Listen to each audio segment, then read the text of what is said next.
Howdy folks, Wes here. I want to do a response to Lazerrus's Remember the 80's thread. Kind of been absent from YouTube for the past couple weeks. I've been sick, and then I just have this nagging cough that I'm still dealing with a little bit, but I think I'm well enough now where I can actually talk for a few minutes. And so I just wanted to do this thread. As you know, you probably know, I love the 80's. I was born in '77, so the 80's were sort of the first decade where I actually was cognizant of what was going on. You know, I was 3 in 1980, and you know, I was 13 at the end of the decade. So it was sort of a big part of my growing up, my formative years, and so I have sort of a lot of memories of the 80's, both fond and not so fond, but it was quite an interesting decade. Like I said, the first really decade where I was around, where I was actually aware of things, and it's quite interesting. So anyway, I found this thread very interesting, very challenging. There was, as Lazerrus said, it was going to be challenging. A few years were really hard. There's a few years in there was so much released, it's hard to pick just one. So, but anyway, I tried to attack this thread from what I was actually into at the time, just sort of to give you an idea of how my musical tastes were and stuff actually in the 80's. I didn't really pick things that I've found later on. I stuck with what I was listening to then. And so, first off, start off with 1980. 1980, it's going to be Blondie's Auto-American. This is a huge record. And it's got Rapture and Tide is High, and so yeah, between those two songs, that's a lot of what I remember hearing a lot, what I remember listening to, and what I remember liking a lot. Just great album. Okay, so moving on to 1981, and we have The Police, Ghost in the Machine. This was huge, another huge record. Spirits in the Material World, Everything She Does Is Magic, Invisible Sun, Demolition Man. It's a huge record. Really great music. Moving on, we get to 1982.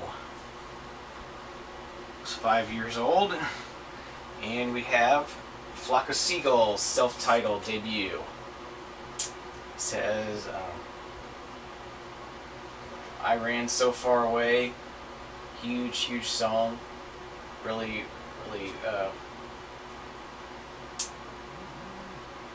has a lot of that sort of 80's sort of pop punk sort of sound to it. You know, there's a little bit of punk in there, I think. But it's got a lot of pop, a lot of synth, a lot of, you know, sort of very 80's sound to it. Okay, moving on to 1983. I sort of cheated and sort of didn't, because this band released 2 albums in 1983, and this group is the Eurythmics. And so we have DNA with As Sweet Dreams Are Made of This, and then we have Touch that has Here Comes the Rain Again on it. I just had to go with this group just because they had 2 huge hit albums in 1983. Just a great group that continued on in the 80's and just continued to make hit music on through the 80's, and it was something I listened to a lot of back then, and something I still love now. So, moving on, we get to 1984. And 1984's pick is Thompson Twins, Into the Gap. It says, Doctor, Doctor, Hold Me Now.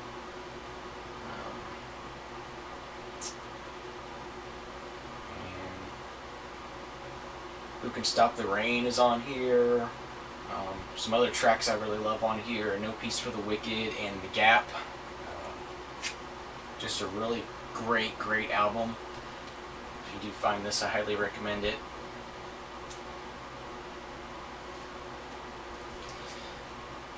And then moving on to 1985. Something I was the first thing I can remember being like really emotionally involved in was the We Are the World campaign. And I remember donating, all my spare change, any kind of extra money I had, I donated to this campaign to fight hunger in Africa, and it was just a really big part of my life at the time. It's the first time I really got into realizing, there were other people in the world who didn't have things so well, and it was just a big part of my life in the 80s. Was around this time. It's I guess I was 8 years old and sort of coming into myself, and so that's 1985. Moving on to 1986. 1986 is the year things changed. 1986, I heard Run DMC Raising Hell. I started hearing this song on the radio called You Be Illin', and I loved it, and it was a crazy song, and I had a best friend who had this whole album, and we spent a whole summer listening to it and trying to understand what they were saying. I didn't understand a word of what they were saying at the time. There's a few curse words in here that we would always try to pick out. I don't know, that was what a 9-year-old kid would do, I guess. Look for the curse words. But anyway, huge album. My introduction to hip-hop was this. Really great album.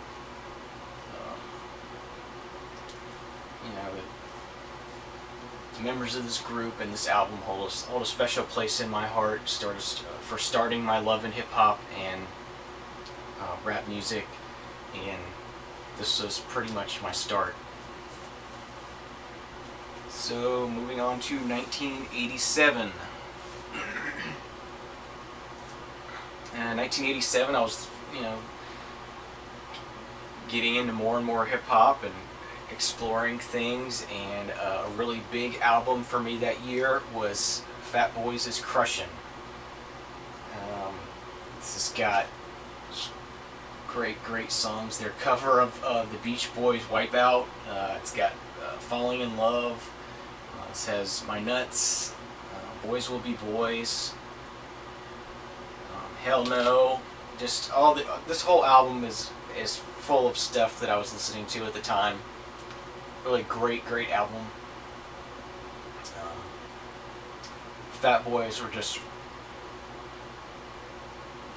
it sort of embraces where hip hop was at the time. It was still sort of in that fun comedic stage, and not comedic in a cheesy way. It was a new kind of expression that was, beats and lyrics, and it wasn't about an image or anything. It was just about having fun and about expressing yourself through the music, and I think this represents that very well. Just a great album.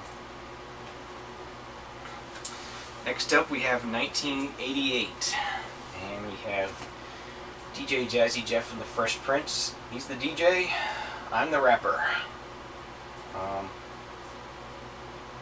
Huge hit for them. Says Nightmare on My Street, Parents Just Don't Understand are on here. A couple other great songs on here. This is one of the first albums I remember like going to the record store to get. And of course, I bought it on cassette. Originally, that was, you know, that was what we bought in the 80s, was cassettes. It's kind of funny, you see a lot of these documentaries that make it seem like we went straight from records to CDs, and you know, as far as I'm concerned, it was, cassettes were huge in the 80s, and that's what most people bought, was cassettes. So it's interesting that sometimes in documentaries that gets left out, but cassettes were a huge part of my life, and I used to have hundreds and hundreds of cassettes, and I recently got rid of them a couple years ago, but yeah, so I got this on cassette first, and then CD, and now I have it on vinyl, so it's kind of funny. And for 1989, the last year, this was sort of my least, the pick I feel least sure of, just because a lot of what I wanted to pick I just don't have on vinyl. You know, 89, by the time 89 hit, I remember being in music stores in 89 and there just wasn't any vinyl. There was like maybe a small little bin, maybe, you know, 75 different albums just in one little small little bin in one part of the store was all vinyl, and then the rest of it was just cassettes and CDs. So there just wasn't a lot of vinyl being purchased, mainly being purchased by the enthusiasts, I guess. But an album I do have on vinyl that I really like and I remember is Elton John's Sleeping with the Past. And this has Club at the End of the Street, which is a huge hit, and Sacrifice, which was another huge hit. And I remember both of those songs strongly, and very good music. And I do want to feature Elton John, somebody who's been going for, you know, 4 decades now. Just continues to make hit songs, so pretty awesome. And this is definitely one of my favorite albums of his. Great album. So that's my response to Lazerrus's Remember the 80's thread. It was a fun thread, sort of digging through and trying to pick just one album, and it was a challenge, but it's quite interesting, dig, and I'm really interested in going further with this type of thread. Maybe 10 albums from 1 year, even possible, or the best, you know, your favorite albums from 1 year, depending on how many records you have. That might be one album, that might be 20. But it's certainly a challenge, and it was a great idea, and I thank you for the idea, and thanks for watching, and we'll see you soon, hopefully, now that I'm feeling better. So, cheers. Have a great day.